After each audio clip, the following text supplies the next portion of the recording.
Hello friends, मैं किरण।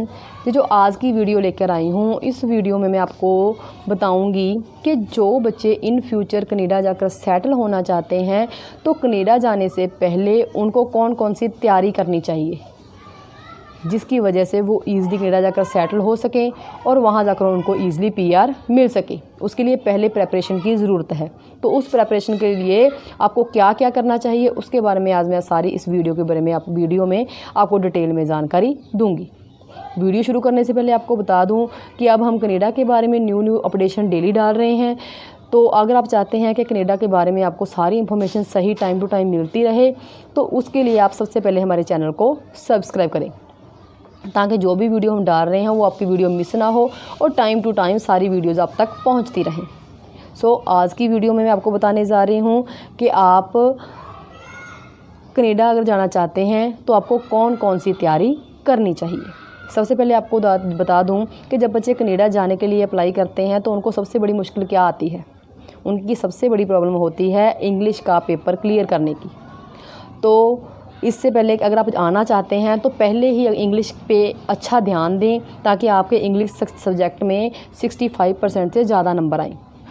अगर आपके इंग्लिश सब्जेक्ट में 65% से ज़्यादा नंबर नहीं आ रहे तो ये आपके लिए एक सीरियस प्रॉब्लम हो सकती है।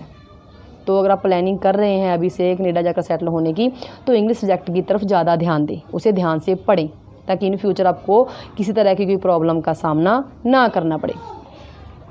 +2 के बाद विद्यक योग्यता होना लाजमी है। इससे कम पढ़े लिखे लड़कों को कनाडा में नालायक समझा जाता है, तो इससे ज़्यादा विद्यक योग्यता होना ज़रूरी है। अगर आप +2 के बाद कॉलेज या यूनिवर्सिटी में एडमिशन ले रहे हैं तो और आप कनाडा जाकर सेटल होना चाहते हैं, चाहे स्टडी वीज़े पे जाना चाहते हैं या फिर वर्क परमिट पे जाना चाहते हैं, तो जब आप कॉलेज में एडमिशन ले रहे हो या यूनिवर्सिटी में एडमिशन ले रहे हो तो आप प्लीज़ वहाँ history, political science, Punjabi, Hindi, Sanskrit और फिज़िकल एजुकेशन ये सब्जेक्ट ना लें। क्योंकि अगर आप इन सब्जेक्ट में पढ़ाई करोगे तो जब आप कनाडा पहुंचोगे तो वहां आपको मिनिमम वेजेस पे काम करना पड़ेगा और आप अपने लाइफ को ऊपर नहीं उठा सकते। तो आप इन सारे सब्जेक्ट को अवॉइड करें, तो आपके लिए अच्छा रहेगा। आप ईज़िली कनाडा जाकर अगर सेटल होना चाहते हैं। जो लड़के या लड़कियां ग्रेजुएशन के बाद कनाडा आ रहे हैं उनका खर्चा कम होता है और उनको पीआर लेने में भी कोई दिक्कत नहीं आती और उनको अच्छी नौकरी भी मिल जाती है। अगर बच्चे +2 के बाद आते हैं तो उनका खर्चा ज़्यादा होता है। अगर आप चाहते हैं कि आपका खर्चा कम हो, आपका पैसा कम लगे, तो आप +2 के बाद कनाडा आएंगे तो आपका खर्चा कम होगा। जो लोकल कम्युनिटी के वहाँ लोग हैं ना, वो मैथ, कंप्यूटर, नर्सिंग, डॉक्टर या पायलट का कोर्स करने में बिल्कुल इंटरेस्ट नहीं है उनका। क्यों? क्योंकि उसके लिए ज़्यादा पढ़ना पड़ता है। तो अगर आप ज़्यादा होशियार हैं, इंटेलिजेंट हैं, तो आप ये कोर्स कर सकते हैं। क्योंकि अगर आप ये कोर्सेज़ करके कनाडा आओगे तो आपको यहाँ पर क्या क्या बेनिफिट मिलेंगे उसके बारे में आपको बता देती हूँ। सबसे पहले तो आपको सैलरी पैकेज बहुत अच्छा मिलेगा और आपको सरकारी नौकरी भी मिल सकती है। और आप अपने स्पाउस या पेरेंट्स को कनाडा जब बुलाओगे तब आपको किसी तरह की मुश्किल का सामना नहीं करना पड़ेगा। तो अगर आप इंटेलिजेंट हैं तो ये कोर्सेज़ करके कनाडा आ सकते हैं।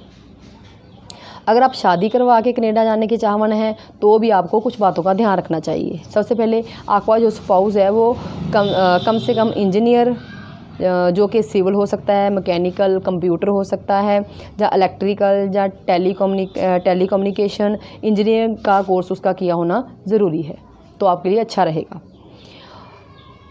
जेकर उसके पास डिग्री नहीं है तो वो डिप्लोमा रेगुलर तौर पे कर सकता है, वो भी आपका किया होना ज़रूरी है। अगर वो किया होगा तो आपके लिए अच्छा रहेगा। ओपन स्कूल या फिर ऑनलाइन क्लासेस का आपके लिए कोई भी प्रॉफिट नहीं होगा, इस बात का आपने ध्यान रखना है। एटलीस्ट आपके स्पाउस ने +2 के बाद अगर उसने ये इंजीनियरिंग भी नहीं की हुई या डिग्री भी नहीं है तो आपके स्पाउस का +2 के बाद 1 साल या 2 साल का ट्रेड का कोर्स किया होना ज़रूरी है, तो वो ईज़िली कनाडा में जाकर अच्छी जॉब प्राप्त कर सकता है। तो कौन कौन से ट्रेड के कोर्स वो कर सकता है जिससे वो कनाडा में उसे अच्छी नौकरी मिले, जहाँ अच्छी सैलरी मिल सके, वो कोर्सेज़ के बारे में आपको जानकारी देने जा रही हूँ। वो ट्रेड के कोर्सेज़ हैं electrician, plumber, diesel mechanic, car mechanic, motor mechanic, hair cutting या ब्यूटी पार्लर का कोर्स इन्होंने किया हुआ है, early childhood educator, care giver जिसको कि इंडिया में नैनी बोला जाता है, कोपा ट्रेड का कोर्स जो कि कंप्यूटर का 1 साल का कोर्स होता है, boiler operator, electronic technician, computer hardware technician और कंप्यूटर सॉफ्टवेयर टेक्नीशियन। आप ये सारे 1 साल या 2 साल के जो ट्रेड के कोर्स हैं, अगर ये करके आपका स्पाउस आता है तो कनाडा में उसे अच्छी सैलरी मिलेगी। अब आपको बता दूं कि ये जो टाइम चल रहा है इस समय कम से कम 6 लाख स्टूडेंट कनाडा में एज अ इंटरनेशनल स्टूडेंट पढ़ रहे हैं और उनमें से काफ़ी ज़्यादा स्टूडेंट ऐसे हैं जो कनाडा में ही पक्का होना चाहते हैं और उनको इन फ्यूचर क्या समस्या आ सकती है वो मैं आपको बताने जा रही हूँ। जो आप आर्ट्स बेस पे कोर्स कर रहे हैं ना, तो उनको क्या है कनाडा में पक्के होने की समस्या आ सकती है। उनको वहाँ पर या फिर वर्क परमिट ख़रीदना पड़ सकता है, वर्क परमिट लेना पड़ता है उनको। तो मार्च 2020 के अकॉर्डिंगली आपको बता दूं कि 2 साल का वर्क परमिट 25 लाख रुपए का बिक रहा था, बिक चुका है 25 लाख का। तो इन फ्यूचर इस आगे जाकर क्या हाल हो सकता है वो आप खुद अंदाज़ा लगा सकते हैं। इन सारी बातों का ध्यान रखते हुए कनाडा में टेक्निकल या मेडिकल लाइन के कोर्स करें और उनकी कैटेगरी अलग होती है और उनकी फ़ीस अगर आप कम फ़ीस पे टेक्निकल कोर्स कर सकते हैं और कनाडा में अच्छी कमाई करोगे और अपना खुद का बिजनेस स्टार्ट करोगे और वहाँ पर जल्दी पक्के हो सकोगे। तो अगर आप भारत से विदेश जाने के लिए चाहवान हैं तो आप गवर्नमेंट ऑफ इंडिया से प्रमाणित हमारा जो ट्रेनिंग सेंटर है पटियाला में खुला हुआ, वहाँ आकर आप ट्रेनिंग ले सकते हैं 1 साल की। अगर आप 1 साल की ट्रेनिंग लोगे ना तो आपको प्रॉपर सारी जानकारी मिल जाएगी कि आप कनाडा कैसे जाओगे, एजेंट से कैसे बात करनी है और एजेंट को कैसे पेमेंट देनी है और कौन कौन सी बातों का ध्यान रखना है, ताकि आपका पैसा इससे ये कोर्स करने के बाद आपका पैसा बर्बाद नहीं होगा। अगर आप कनाडा जाना चाहते हो आपको प्रॉपर सारी जानकारी इस कोर्स के थ्रू दी जाएगी। इसकी फ़ीस भी बिल्कुल वाजिब है। अगर आप हमारी ट्रेनिंग सेंटर में आकर कोर्स करना चाहते हैं जे तो आप हमारे ट्रेनिंग सेंटर का जो एड्रेस है C174 near Toyota car agency focal point Patiala, हमारे ट्रेनिंग सेंटर में आकर आप कोर्स के रिगार्डिंग बात कर सकते हैं और एडमिशन के रिगार्डिंग बात करके एडमिशन करवा सकते हैं। अगर आप फ़ोन पे बात करना चाहते हैं तो आप हमारे पीछे दिए नंबर 9815101148 पे कॉन्टैक्ट करके बात कर सकते हैं। हम चाहते हैं कि आपके साथ किसी तरह का धोखा ना हो, आपका पैसा बर्बाद ना हो और आप ईज़िली कनाडा जाकर सेटल हो सकें। और ज़्यादा अपडेशन लेने के लिए चैनल को सब्सक्राइब करें और वीडियो को लाइक और शेयर करें। Thank you.